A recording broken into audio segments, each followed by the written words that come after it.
다 함께 묵도하심으로 새벽 예배를 시작하도록 하겠습니다. 하나님 아버지, 저희들에게 귀한 휴식의 시간, 사랑의 교제의 시간을 허락하여 주시고 다시금 이제 세상에 나가서 우리의 의무를 다하고자 합니다.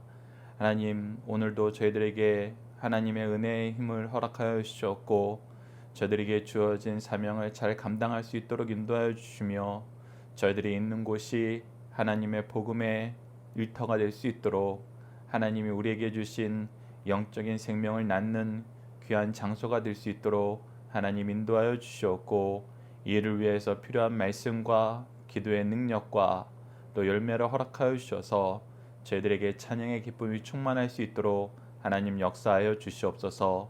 함께 하심을 믿사오며 예수님 이름으로 기도드리옵나이다. 아멘. 다 함께 찬송가 569장 선한 목자 되신 우리 주 569장으로 함께 찬양드리도록 하겠습니다. 569장입니다. 선한 목자 되신 우리 주 항상 인도하시고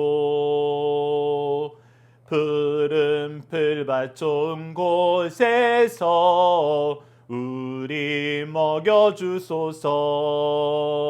선한 목자 구세주여 항상 인도하소서. 선한 목자 구세주여 항상 인도하소서. 양의 문이 되신 예수여 우리 영접하시고 길을 잃은 양의 무리를 항상 인도하소서. 선한 목자 구세주여 기도 들어주소서. 선한 목자 구세주여 기도 들어주소서. 흠이 많고 약한 우리를 용납하여 주시고 주의 넓고 크신 은혜로 자유 얻게 하셨네. 선한 목자 구세주여 지금 나아갑니다. 선한 목자 구세주여 지금 나아갑니다. 일찍 주의 뜻을 따라서 살아가게 하시고 주의 크신 사랑 베푸사 따라가게 하소서. 선한 목자 구세주여 항상 인도하소서. 선한 목자 구세주여 항상 인도하소서.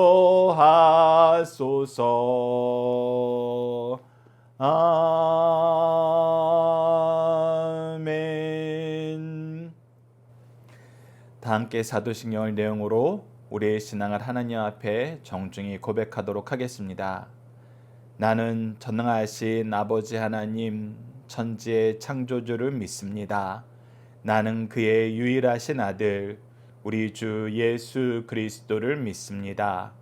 그는 성령으로 잉태되어 동정녀 마리아에게서 나시고 본디오 빌라도에게 고난을 받아 십자가에 못 박혀 죽으시고 장사된 지 사흘 만에 죽은 자 가운데에서 다시 살아나셨으며 하늘에 오르시어 전능하신 아버지 하나님 우편에 앉아 계시다가 거기로부터 살아있는 자와 죽은 자를 심판하러 오십니다.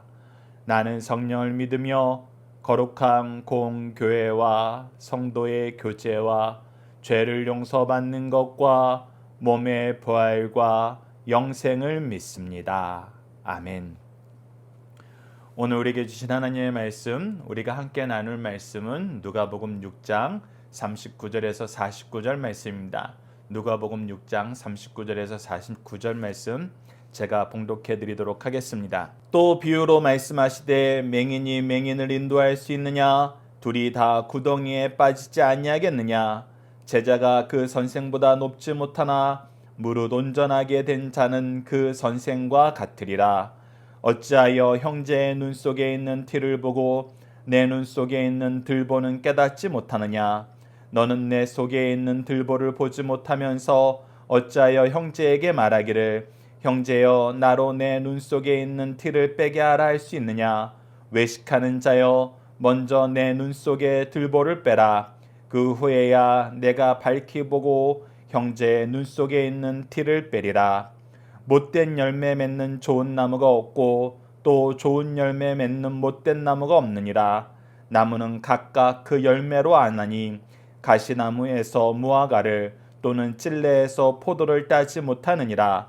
선한 사람은 마음에 쌓은 선에서 선을 내고 악한 자는 그 쌓은 악에서 악을 내나니 이는 마음에 가득한 것을 입으로 말함이라.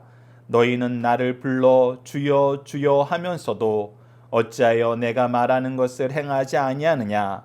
내게 나와 내 말을 듣고 행하는 자마다 누구와 같은 것을 너희에게 보이리라. 집을 짓되 깊이 파고 주추를 반석 위에 놓은 사람과 같으니 큰 물이 나서 탕류가 그 집에 부딪히되 잘 지었기 때문에 능히 요동하지 못하게 하였거니와 듣고 행하지 아니하는 자는 주추 없이 흙 위에 집 지은 사람과 같으니 탕류가 부딪힘에 집이 곧 무너져 파괴됨이 심하니라 하시니라. 아멘. 오늘 말씀을 맹인 선생, 악한 선생, 선한 선생이란 제목으로 함께 말씀을 나누도록 하겠습니다. 오늘 본문 말씀도 저희들이 크게 두 단락을 나누어서 보고자 합니다. 첫 번째가 39절로 42절 말씀을 예수님은 스스로에 대해서 무엇을 할 줄 알아야 함을 말씀하시나요? 라는 내용이고 이 말씀의 키워드는 맹인 선생, 악한 선생, 선한 선생이라는 것입니다. 자, 우리가 스스로에 대해서 무엇을 할 줄 알아야 될까요? 요즘에 이 단어를 우리가 자주 쓰는데 메타인지라는 것이 있습니다. 메타인지는 내 자신에 대해서 내 또 다른 자아로 스스로를 성찰하는 것입니다. 나를 객관화하는 것을 말하는 것이죠. 내가 얘기하는 모든 것, 내가 행동하는 모든 것을 객관화시켜 보는 것입니다. 제가 아이들한테도 너희들이 성경 공부를 할 때에도 너희들 학교 공부를 할 때에도 모든 과목마다 너희들이 스스로를 익히는 숙련도를 좀 측정을 해봐야 된다. 너희들이 한 단락을 공부할 때 이 과목은 한 단락 공부하는데 보통 얼마나 걸리는지, 오늘 배운 내용을 복습하는데 보통 얼마나 걸리는지, 그리고 내가 복습하거나 말씀을 들었거나 예습을 할 때 어떤 부분이 주의 깊게 보이고 또 실제로 내가 본문을 연구하면서 그리고 그 후에 새롭게 느끼는 부분은 주로 어떤 부분이 부족한지를 너희들이 스스로를 알아야 된다. 즉, 나 자신을 알아야 되는 것. 그 부분을 우리가 메타인지라 그럽니다. 이 말씀 안에서 이 얘기를 하시는 이유가 무엇이냐면 너희들이 선생되었다 그러는데 선생된 것으로 내가 모든 일을 이룬 것으로 착각하는 경우가 있다는 것입니다. 박유일 목사님도 설교하시면서 그 얘기를 굉장히 많이 하세요. 목회자들이나 스승된 사람들이 가장 착각하기 쉬운 상황이 어떤 상황이냐? 내가 설교를 하면 내가 그 설교대로 산 것으로 착각한다는 것입니다. 여러분들 기도 열심히 하셔야 됩니다. 여러분들 말씀 열심히 연구하셔야 됩니다. 이렇게 얘기하면은 나는 기도 열심히 하지 않고 말씀 열심히 연구하지 않으면서도 기도 열심히 한 사람, 말씀 열심히 연구한 사람으로 착각한다는 거예요. 동시에 여러분들 선을 행해야 됩니다. 사랑하셔야 됩니다. 라고 얘기하는데 선을 행하지도 않고 사랑하지도 않으면서 그 말을 했다고 해서 그 일대로 산다고 생각하는 사람들이 많다는 거예요. 근데 그것은 요즘 말로 하면은 메타인지가 낮은 것입니다. 자기 객관화가 안 되는 거예요. 근데 그런 경우가 항상 있어 왔다는 것입니다. 그래서 오늘 본문 말씀도 이렇게 시작을 합니다. 또 비유로 말씀하실 때 맹인이 맹인을 인도할 수 있느냐? 둘이 다 구덩이에 빠지지 아니하겠느냐? 자, 맹인이 맹인 되어서는 누구를 인도할 수가 없어요. 내가 어디에 간다는 거 알아요. 여러분들 우리가 천국 가야 된다는 거 알아요. 그 천국 가야 된다고 가르치는 사람도 알아요. 그 얘기를 듣는 사람도 알아요. 근데 천국 가는 거는 예수 그리스도를 믿는 믿음 안에서 우리가 하나님의 은혜로 천국 간다는 거를 믿어야 돼요. 그 안에서 그 은혜에 우리가 의지해야 돼요. 그 은혜를 인정해야 돼요. 오늘 본문 말씀 특히 우리가 6장에서 안식일에 대해서 배우는데 우리가 안식일을 지키려면 예수님처럼 지켜야 돼요. 예수님이 가르쳐준 그 방법이 가장 좋은 거예요. 우리가 이렇게 얘기를 하는데 우리가 무엇을 할 줄 모르냐면 예수님이 어떻게 하셨는지를 알지 못해요. 예수님처럼 살아야 돼요. 예수님처럼 해야 돼요 하는데 예수님이 어떻게 하셨는지를 알지 못해요. 그러면 우리가 예수님처럼 할 수 있습니까? 해야 된다고 말은 했지만 할 수 없잖아요. 맹인이 그런 상태라는 거예요. 어디 가야 되는지는 아는데 내 눈이 감겨 있어서 그 길이 어디로 가야 되는지, 내가 지금 현재 오른쪽으로 가야 되는지 왼쪽으로 가야 되는지, 전진을 해야 되는지 뒤로 돌아서야 되는지, 잠깐 멈춰서 기다려야 되는지 나아가야 되는지 모르는 거예요. 왜? 말씀의 귀를 열지 않으니까. 영적으로 맹인되어 있으니까. 그러면서 뭐라 그러냐면 나를 따르라 그래요. 나를 따르라. 이건 뭐예요? 엉뚱한 길로 가든지 다 같이 죽자는 거예요. 요즘 말로 하면은 맹인이 신호등이 어디 있는지도 모르고 찾길을 건너는데 나를 따르라 하는 것과 같아요. 여러분, 이건 큰일 나는 거란 것입니다. 그래서 사실 무엇을 깨닫는 게 중요하냐면 내가 맹인 되었나 안 되었나를 깨닫는 게 중요해요. 내가 예수님을 믿습니다 그러면은 예수님에 대해서 아는지 모르는지 확인하는 게 중요하고, 예수님처럼 사는 게 무엇인지 확인하고 그 삶의 모습을 따라가는 게 중요해요. 그래야지 나를 따르라 할 수 있는 거예요. 우리 예수님처럼 삽시다 라고 얘기하면서 우리가 그 방법을 가르쳐 줄 수 있는 것입니다. 가르친다 그럴 때 여러분들, 우리가 주일 말씀에서도 가르친다 라고 얘기하는 것을 티칭과 토킹, 이 가르치는 것과 강론하는 것 두 가지를 얘기했습니다. 티칭한다는 것은 우리가 말씀으로 그냥 선포하는 거 안에서 또 소극적으로는 거기서 끝날 수 있어요. 근데 이 티칭이 토킹까지 이루어진다는 것은 내가 이 부분에 대해서 토론을 한다는 거예요. 이런 경우에는 어떻게 해요? 저런 경우에는 어떻게 해요? 이런 상황에서는 어떻게 됩니까? 저런 상황에서는 어떻게 됩니까? 근데 이거는 단순히 우리가 토론으로는 안 돼요. 내가 그 삶 속에서 녹아나야 돼요. 경험이 돼야 돼요. 우리가 어떤 사람들이 상담을 해줍니까? 그 상담의 경력이 풍부하고 그 상담을 받아서 고쳐본 사람이, 그 연약함을 이겨본 사람이 그 상담을 해줄 수 있는 거 아니에요.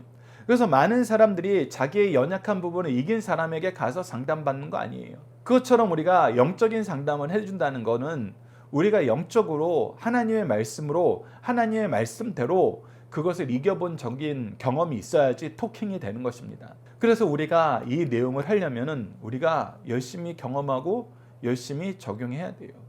열심히 살아야 돼요. 그렇지 않으면 안 된다는 것입니다. 40절을 보십시오. 제자가 그 선생보다 높지 못하나 무릇 온전하게 된 자는 그 선생과 같으리라. 그래서 우리가 자녀들이 왜 이렇게 안 돼? 뭐가 이렇게 안 돼? 저는 사실 이 말씀이 정말 얼마나 교만한 얘기였는지 깨닫게 되는 말씀 중에 하나가 무엇이냐면, 요즘 애들은 왜 그래? 이 말이 얼마나 교만하고 얼마나 미련한 말씀인지 성경을 보니까 깨닫겠어요. 요즘 애들 왜 그래? 라는 데에서는 무슨 의미가 있어요? 요즘 애들은 우리 때와 다르게 엉망이야 라는 의미가 있잖아요. 요즘 사람들은 왜 신앙생활 그렇게밖에 못해? 요즘 애들은 왜 그렇게밖에 못 살아? 요즘 애들은 왜 중요한 게 무엇인지 모르지?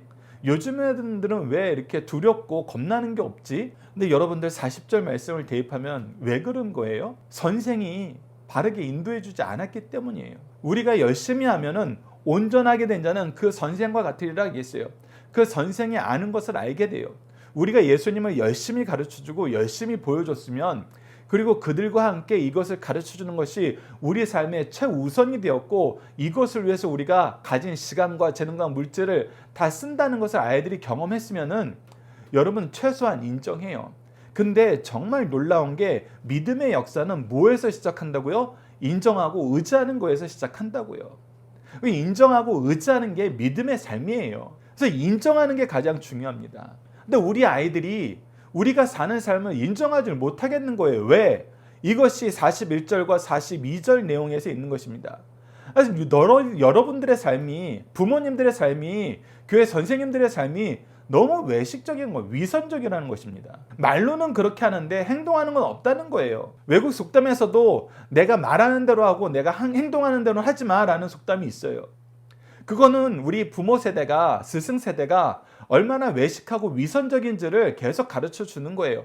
우리 부모 세대가 까딱 잘못하면 그 안에 빠진다는 거예요. 그래서 41절로 42절이 사실은 내가 동등한 사람 입장에서만 항상 적용되는 말씀이 아니라 내가 스승 되었을 때, 부모 되었을 때 더욱더 열심히 해야 된다는 거예요. 아이들한테 열심히 공부해라, 열심히 일해라. 근데 엄마 아빠는 맨날 집에서 놀아요. 드라마 봐요. 어디 놀러 다니고 즐기는 거 좋아해요. 예배 잘 안 드려요. 기도 안 해요. 찬양하는 모습 한 번도 본 적이 없어요. 근데 하나님 의지하면서 살아야 된대요. 안 돼요. 아닌 거예요. 보십시오. 어찌하여 형제의 눈 속에 있는 티는 보고 내 눈 속에 있는 들보는 깨닫지 못하느냐. 마찬가지예요. 부모 속에 있는 들보는 보지 못하고 자녀한테 있는 티는 보는 거예요. 그리고 뭐하는 권세를 내가 가져버렸어요. 말하는 권세는 내가 가졌어요. 들으려고 하지 않고 우리는 말만 하려고 그러잖아요. 그러니까 말하는 권세를 가져서 내가 그들의 죄를 지적하면 내가 의롭게 된 것으로 착각해요. 예수님 시대에 사두개인과 바리새인들이 그랬잖아요.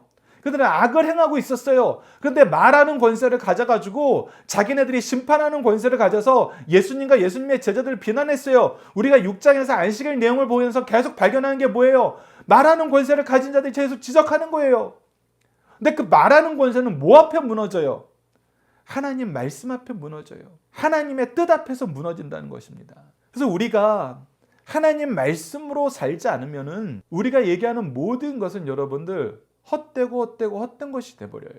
그리고 그것은 어떤 평가밖에 못 받냐면 외식한다, 위선적이다라는 평가밖에 못하는 거예요. 여러분들 그래서 우리가 자녀들 앞에 말씀 한 구절을 전할 때, 함께 기도할 때 정말 더 많은 연구와 더 많은 기도가 필요해요. 예전에도 말씀드린 적이 있지만 제가 존경하는 분 중에 한 분이 한국에서 대학을 졸업하고 직장생활 하다가 뒤늦게 유학을 가신 거죠. 이민이 아니라 유학을 가셨다가 이민으로 연결됐는데 한국에서 대학 나오고 취직생활 하다가 미국으로 이민 가신 분이 미국에서 영문학과 교수를 하고 계세요. 너무 신기했어요. 제가 미군 부대에 근무하면서 나이 들어서 영어를 한다는 것이 얼마나 어색하고 힘들고 한계가 있는지 알거든요. 근데 그분이 그 얘기를 너무 신기하니까 어떻게 미국에 와서 미국 애들한테 영문학을 가르치십니까? 더군다나 제가 미군 부대에 나와서 영어가 좀 익숙해지고 나서 영문학과 수업을 이렇게 같이 자유선택으로 들었던 적이 있어요. 근데 영문학은 달라요. 그냥 영어 잘하는 게 아니에요.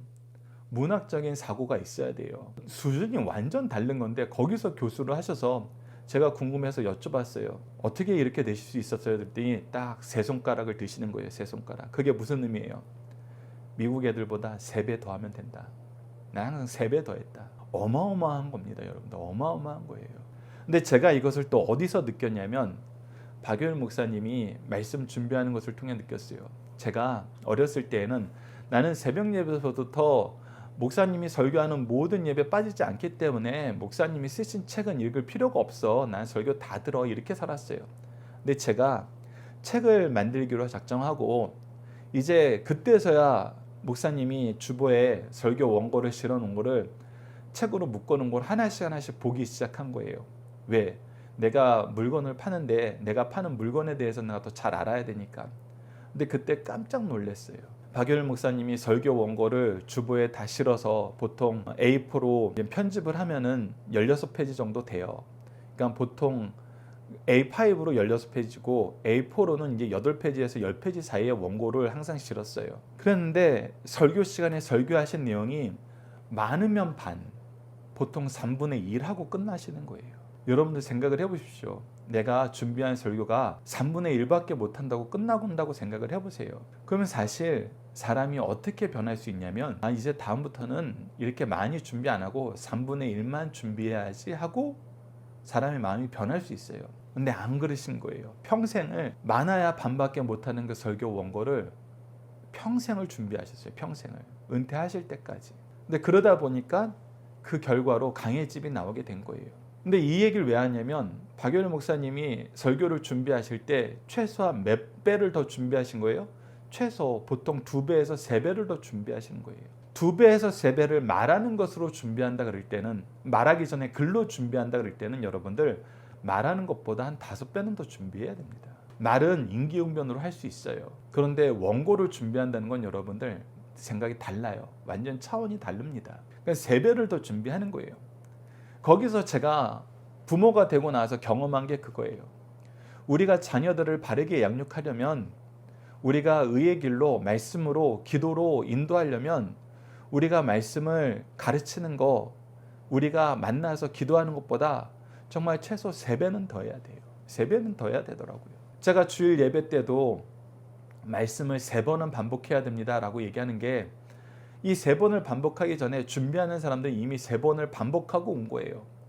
제가 이제 리더 모임을 지도할 때에도 이 리더들이 각자 자기 위치에서 말씀을 전하기 전에 제가 편집하면서 먼저 한번 준비하고, 방송 만들면서 한 번 더 준비하고, 리더들 교육시키면서 한 번 더 준비하고, 그러니까 총 3번을 먼저 준비해서 가르쳐서 그 다음에 각각의 리더들이 또 저랑 배운 거, 평일날 자기가 한 거, 저랑 같이 공부한 거, 그리고 이제 제자들에게 직접 가서 하는 거.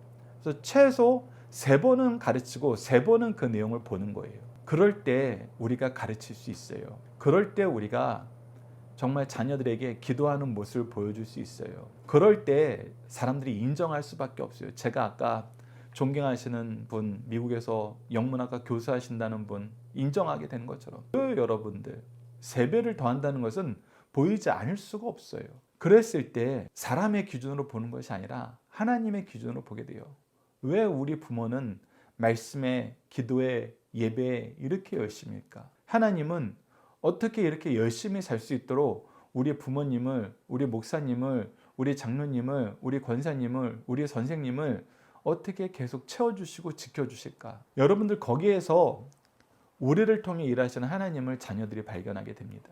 그랬을 때에는 우리가 가지고 있는 대들보가 어떻게 해석되는지 아세요, 여러분들? 야, 우리 목사님 이렇게 연약한 대들보가 있는데, 야, 우리 부모님 이렇게 연약한 대들보가 있는데, 그래도 하나님이 날 위해 이렇게 귀하게 쓰시는구나. 이 연약한 분을 통해서 날 위해 귀하게 쓰시는 하나님의 역사를 보게 됩니다. 왜? 세상적으로 보면은 우리 부모들, 우리 목사님 별거 없거든요. 그런데 하나님이 부모를 통해서, 영적인 부모를 통해서, 영적인 스승을 통해서 나에게 이루시려고 하시는 거는 넘치도록 부어주신다는 거예요. 넘치도록. 그래서 여러분들 오늘 본문 말씀을 보면서 우리가 말만 하는, 스스로 깨어있지도 않고 행하지도 않으면서 말만 하는 맹인 선생이나 외식하면서 악한 선생이 되는 것이 아니라 말씀으로, 기도로 더 열심히 수고하는 선한 선생이 되어야 된다는 것입니다. 여러분들 이 말씀을 함께 묵상할 말씀을 통해서 한번 보도록 하겠습니다. 마태복음 23장 16절로 17절을 보시죠. 화 있을진저 눈먼 인도자여, 너희가 말하되 누구든지 성전으로 맹세하면 아무 일 없거니와 성전의 금으로 맹세하면 지킬지라 하는도다. 이 얘기는 뭐예요? 성전에 대해서는, 성전에서 예배 드리는 거에 대해서는 너희들 마음대로 해도 돼. 근데 성전에 헌금하기로 한 거 있잖아? 그건 지켜야 돼. 왜 이런 얘기를 하는 거예요? 성전에서 헌금 받아가지고 자기 배를 채우려고. 그러니까 하나님에 대한 것은 너희들 마음대로 해야 되는데 나에게 해가 되는 것은 너희들 절대로 마음대로 해서는 안 돼. 이렇게 가르친다는 거예요. 그런데 예수님은 뭐라 그래요? 어리석은 맹인들이여, 어느 것이 크냐? 금이냐? 그 금을 거룩해 하는 성전이냐? 이렇게 얘기하는 것은 우리가 스스로 뭐가 된 거예요? 우리가 스스로 하나님보다 높아진 거예요. 여러분들 주일날 교회 안 나와도 돼요. 근데 11조는 꼭 하세요. 여러분 이거는 11조를 망령되이 일컫는 거면서 예배를 망령되이 만드는 거예요. 하나님의 질서를 내가 만든 질서로 치환시켜버리면 우리는 하나님을 저주하고 하나님께 나아가는 길을 막는 사람이 되어버리는 것입니다. 얼마나 잘못된 것인지를 예수님이 지적해주고 계시는 거예요. 마태복음 7장 15절도 보십시오. 거짓 선지자들을 상가라, 양의 옷을 입고 너에게 나오나 속으로는 노략질하는 일이라. 거짓 선지자들은 가장 원하는 것이 자기 배예요. 자기 배. 내가 얼마를 받아갈 수 있느냐, 내가 어떻게 하면 조금 일하느냐, 내가 어떻게 하면 좀 더 편하게 살 수 있느냐, 그것만 생각해요. 그것만. 그래서 결정하는 위치에 가버리면은 좋은 것이든 나쁜 것이든 상관없이 나에게 편한 것이냐 나에게 힘든 것이냐, 내가 하고 싶은 것이냐 내가 하기 싫은 것이냐로 바꿔서 다 재단해 버려요. 엉망으로 만들어 버립니다. 그랬을 때에는 사람들도 알아요. 아, 이 사람이 자기를 위해서 일하고 있구나. 하나님을 위해서 일하고 우리를 위해서 일하는 것이 아니라 자기를 위해서 일하고 있구나. 드러나요. 어떻게 드러나는지는 우리가 두 번째 단락을 통해서 보게 됩니다. 이사야서 29장 10절과 14절을 보시죠. 대저 여호와께서 깊이 잠들게 하는 영을 너희에게 부어주사 너희의 눈을 감기셨음이니라. 그가 선지자들과 너희의 지도자들인 선견자들을 덮으셨음이라. 그러므로 내가 이 백성 중에 기이한 일, 곧 기이하고 가장 기이한 일을 다시 행하리니 그들 중에 지혜자의 지혜가 없어지고 명철자의 총명이 가려지리라. 여러분이 이 말씀은 로마서 1장과 8장에 특히 8장에 이 말씀을 인용하였고, 로마서 1장 24절을 보면은 하나님께서 우리를 징계하시는 모습 중에 가장 큰 징계, 우리가 어리석은데 그냥 남겨두시는 징계, 우리를 미련한데 악한데 그냥 방치하시는 징계가 가장 큰 징계인데, 우리 믿는 사람들에게는 그 징계를 행하신다는 거예요. 그 징계를 행하신다는 것입니다. 왜 그 징계를 행하시는지 아세요? 여러분, 두 번째 단락을 미리 말씀드리면은 그가 악한 열매를 맺어야 사람들이 구분을 하거든요. 악한 열매를 맺어야 구분이 돼요. 그렇다면 우리가 악한 열매와 선한 열매의 구분이 또 명확해야 돼요. 그분 두 번째 단락에서 보도록 하겠습니다. 마지막으로 요한일서 4장 1절도 보시죠. 사랑하는 자들아, 영을 다 믿지 말고 오직 영들이 하나님께 속하였나 분별하라. 많은 거짓 선지자가 세상에 나왔습니다. 그래서 이 말씀 안에서도 우리가 참된 선생과 악한 선생을 구별할 수 있어요. 참된 선생은 분별하도록 분별의 기준을 가르쳐요. 말씀을 가르치는 거예요. 그리고 말씀으로 살아요. 왜? 우리 자녀들이 내가 전하는 말과 내 삶을 통해서 악한 것을 분별하고 악한 것을 멀리하고 미워하고 악한 것에서 돌이키는 이 회개의 역사를 배워야 되거든요. 근데 도무지 회개하지 못하는 사람들, 어떤 사람들이에요? 거짓 선지자들이라는 거예요. 자기가 잘못했다는 거 인정 안 해요. 자기가 틀렸다는 거 인정 안 해요. 여러분들, 교회는 세상 정치 바닥이 아니고 교회는 사람들의 평가에 의해서 움직이는 곳이 아니에요. 세상에서는 사람들의 평가에 의해서 움직여지니까 내가 사람들한테 한 번 평가가 꺾이면 그게 얼마나 힘들고 얼마나 낙인 효과가 있는지 알아요. 근데 교회는 아니란 거예요. 교회는 하나님의 평가가 중요한 곳이에요. 하나님의 기준이 중요한 곳이에요. 그래서 하나님 앞에 바로 서야 돼요. 그래서 회개의 은혜가, 회개의 역사가, 회개의 강구가 가장 중요한 거예요. 그래서 하나님 백성 될 때, 예수 그리스도를 만날 때 무엇이 중요했어요? 회개하라 천국에 가까우느니라. 그래서 회개를 하는 것이 그 굽은 길을, 울퉁불퉁한 길을, 산을, 골짜기를 메우고 평평하게 하는 거예요. 주의 길로 나가는 길을 우리가 준비하는 거예요. 근데 스승들이 회개하지 않는다는 뭐예요? 스승들이 길을 굽게 만들고 있는 거예요. 자기가 지은 죄에 대해서는 얘기 안 하고 자기가 지은 죄를 죄가 아닌 것처럼 얘기해서 많은 사람들이 그 죄에 오염되게 만들어요. 그러면 그게 뭐 하는 거예요? 예배로, 교회로 나오는 길을 평탄하는 게 아니라 굽어지게 만드는 거예요. 교회는 왔지만 예수 그리스도를 볼 수가 없어요. 그래서 좋은 선생은 분별하게 만듭니다. 가르치고 삶을 통해서 보여줘요. 자, 두 번째 단락을 보도록 하겠습니다. 43절로 49절입니다. 우리가 그리스도인으로서 맺어야 하는 열매는 무엇인가요? 키워드는 선한 선생, 열매, 예수님 따라 예수님 같이입니다. 안식일에 대해서 6장에서 말씀을 시작하면서 안식일의 주인은 인자는 안식일의 주인이라, 내가 안식일의 주인이라, 그 뜻이 뭐라고요? 내가 주인이니까 내 마음대로 해야 돼, 해도 돼, 이게 아니라는 거예요. 이거는 여러분들 죄악에 오염된 상태에서 우리가 이 말씀을 들 때 그렇게 해석을 하는 거예요. 그런데 하나님이 창세기서부터 보여주신 모습, 예수님이 우리에게 보여주신 모습은 무엇이냐면, 하나님은 하나님이 세우신 질서를, 특히 우리 영적인 삶에 해당하는 질서를 함부로 변하지 않으세요. 구원의 질서를 변경시키지 않으세요. 하나님께 예배하는 모습을 임의로 바꾸지 않으세요. 바꾼 건 사람이에요. 영적인 질서는 하나님 앞에서 바뀐 적이 없어요. 도리어 영적으로 우리를 사랑하시기 위해 자연의 질서는 바꾼 적이 있어요. 근데 우리는 거꾸로 생각하죠. 자연의 질서는 못 바꾸는 거고 영적인 질서는 내 마음대로 할 수 있는 거. 그래서 우리가 그런 해석을 할 수 있는 것이, 이유가 뭐냐면 우리가 죄악에 오염되어 있기 때문이에요. 그래서 우리가 안식일의 주인이다 그러면 우리는 어떻게 생각해요? 내 마음대로 할 수 있다 생각해요. 근데 아니라는 거예요. 예수님은 무엇이었다는 거예요? 안식일을 지키려면 나처럼 지켜라. 나처럼 지켜라. 주인이 지키는 대로 지키는 것이 가장 잘 지키는 것이다. 내가 가장 옳은 방법, 선한 방법, 하나님이 원래 이 방법을, 이 내 삶을 주신 이유를, 목적을 내가 가르쳐 주겠다. 그 내용이었어요. 그래서 그 안에 살면은 예수님 같이 예수님 따라 살게 돼 있어요. 근데 그것이 무엇으로 나타나요? 열매로 나타나는 거예요. 삶을 통해서 나타나요. 43절 보시죠. 못된 열매 맺는 좋은 나무가 없고 또 좋은 열매 맺는 못된 나무가 없느니라. 나무는 각각 그 열매로 아나니 가시나무에서 무화과를 또는 찔레에서 포도를 따지 못하느니라. 그래서 그 사람이 맺은 열매를 보면 우리가 알아요. 우리가 이 열매에 대해서 교회가 건전한 교회이냐, 목회자가 건전한 목회자냐라고 했을 때 제가 신학교 다닐 때서부터 계속해서 이것을 한국교회 기준으로 삼아야 된다라고 얘기하면서 많은 목사님과 교수님들이 가르쳐준 기준이 있어요. 그것이 무엇이냐면 교회는 새롭게 세례받는 사람이 많아지는 거예요. 유아 세례부터 시작해서 성년 세례까지. 그거는 결국 뭐하고 연결되냐면 내가 제자로 양육한 사람이 많아지는 거예요. 제자가 많아지는 거예요. 나를 통해서 예수 그리스도를 믿고 고백하고 시인하고 인정하고 선포하는 사람이 많아지는 거예요. 그래서 통계학적으로는 그 교회에서 세례받은 교인이 얼마나 되느냐가 그 교회의 건전성을 표하는 지표가 돼요. 교회는 엄청 많은데 새롭게 세례받은 교회는 거의 없어요. 그러면 사실 많은 학자들이, 많은 목사님들이 그 교회는 생명력을 상실한 교회라고 봅니다. 그리고 내가 제자가 한 명도 없어요.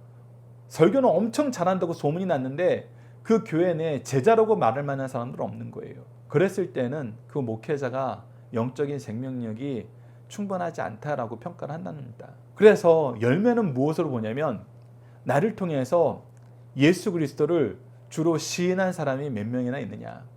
사실 성경은 끊임없이 그 기준으로 얘기해요. 끊임없이. 그래서 때를 얻든지 못 얻든지 말씀을 선포하라고 사도 바울도 디모데에게 가르쳤던 거 아니에요. 왜? 나를 통해서 예수 그리스도를 믿는 제자가 양육되는 게 중요하거든요. 이것을 우리가 기억해야 된다는 것입니다. 그래서 박유일 목사님은 집회에 가시면은, 외부 집회에 가시면은 주로 그 질문을 많이 해요. 여기서 담임 목사님 제자라고 생각하는 사람들이 일어나 보십시오. 그러면 사람들이 다 머뭇거려요. 제자라는 게 어떤 의미인지 잘 와닿지가 않는 거예요. 그래서 박유일 목사님이 해석을 해주세요. 왜 그게 있냐면 교회가 영적인 부모와 영적인 자녀, 영적인 스승과 영적인 제자의 연합에 의해서 이루어지는 걸 모르는 거예요. 그러니까 사람들이 교회에 대한 개념이 성경적이지 않은 거예요. 교회는 그냥 내가 어렸을 때 다녔으니까, 내가 직분자니까 직분자로서 참석해야 될 의무가 있는 것으로 착각을 하는 거예요. 물론 그 의미가 완전히 없는 건 아니에요. 근데 그 의미가 완전히 100% 커버하는 건 아니에요. 예수님께서도 제자 삼으시고 제자들에게 제자를 삼을 수 있도록 권세를 주셨어요. 그것처럼 제자 삼는 것은 굉장히 중요합니다. 그래서 다 설명을 해줘요. 담임 목사님과 함께 성경 공부를 해봤고, 담임 목사님의 말씀이 내 삶의 지표로 삼고, 담임 목사님이 하나님의 나를 위해서 세워주신 영적인 부모로 여기는 사람들 일어나 보십시오 하면은 그때서야 좀 일어나요. 근데 안타깝게도 정교인이 일어나는 교회를 본 적은 없어요. 우선 제가 따라간 집회에서는 없어요. 그 얘기는 뭐냐면 목사님을 그렇게 설명을 해줘도 영적인 스승으로 여기지 않는 사람들이 많다는 거예요.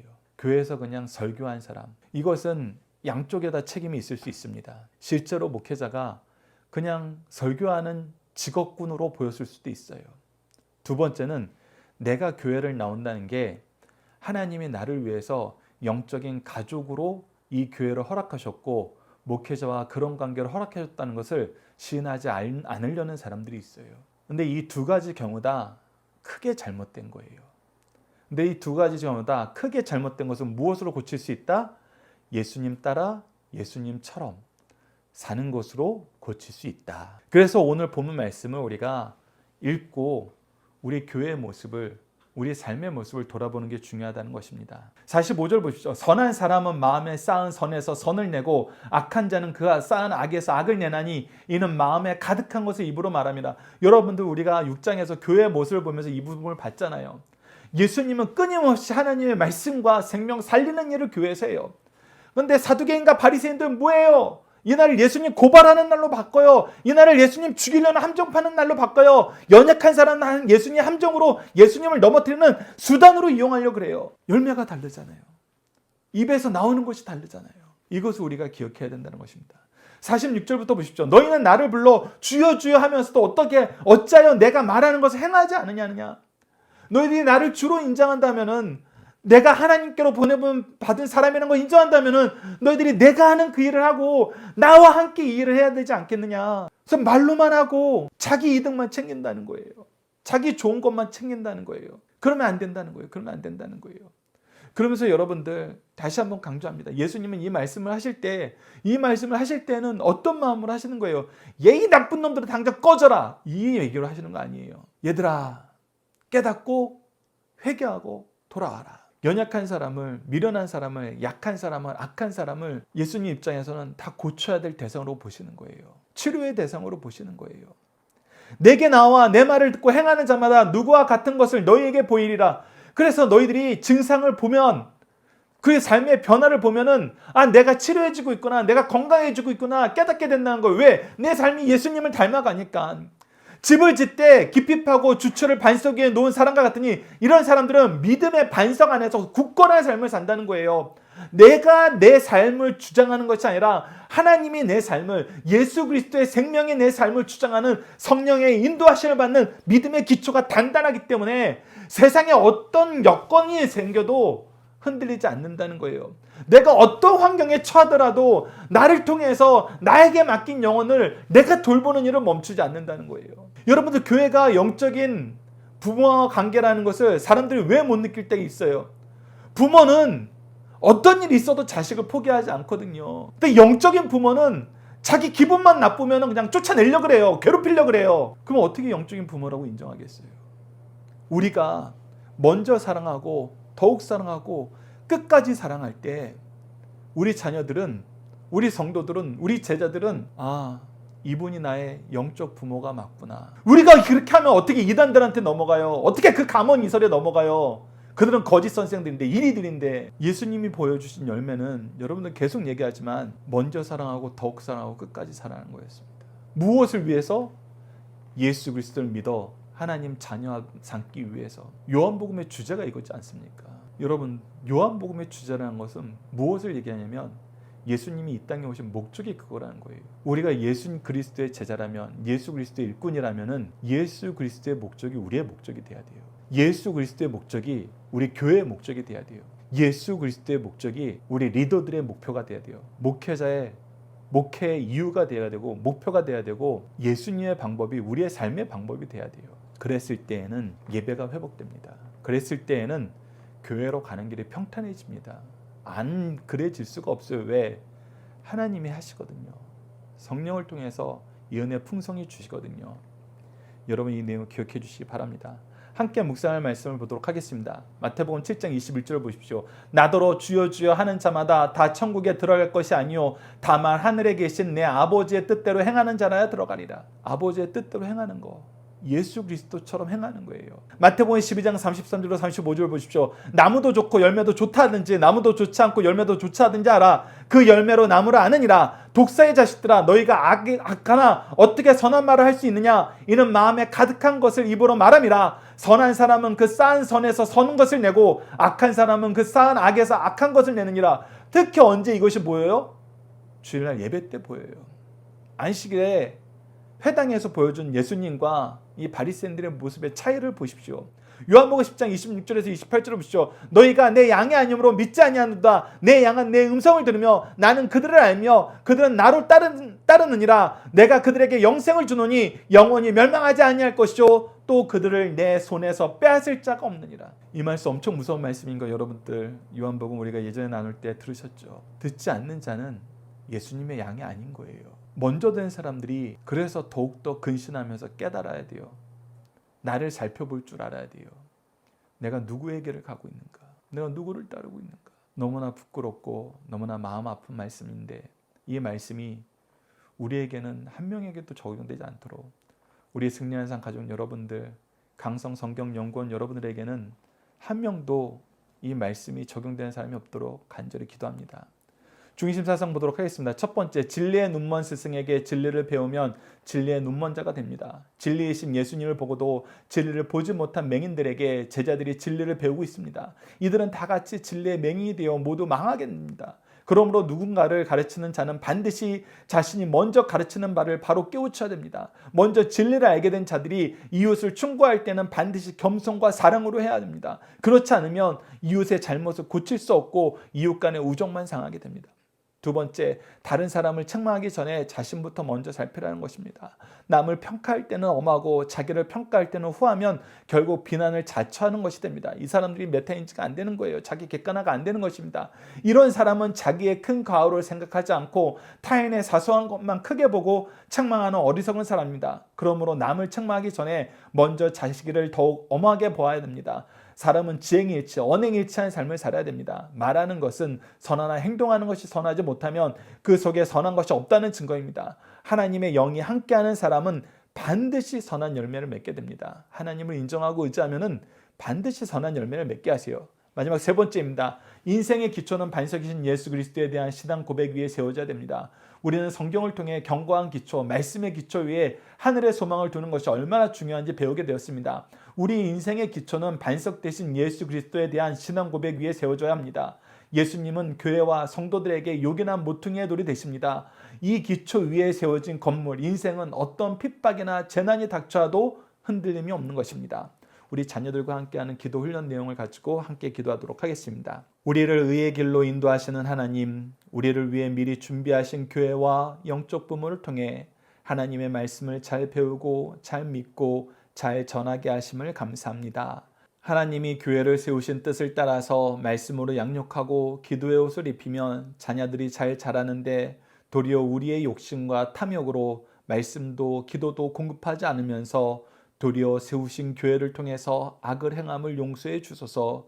의의 열매, 생명의 열매, 승리의 열매를 맺는 가정과 교회가 되도록 먼저 기도하게 하시고 말씀과 예배가 회복되고 그 안에서 생명의 기쁨을 누리는 자녀들이 많이 배출되도록 도와주소서.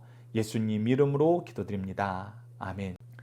주기도문으로 예배를 마치도록 하겠습니다. 하늘에 계신 우리 아버지, 아버지의 이름을 거룩하게 하시며 아버지의 나라가 오게 하시며 아버지의 뜻이 하늘에서와 같이 땅에서도 이루어지게 하소서.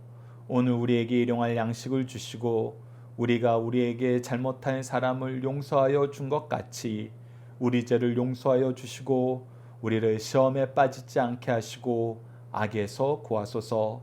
나라와 권능과 영광이 영원히 아버지의 것입니다. 아멘. 기도하는 시간 갖도록 하겠습니다.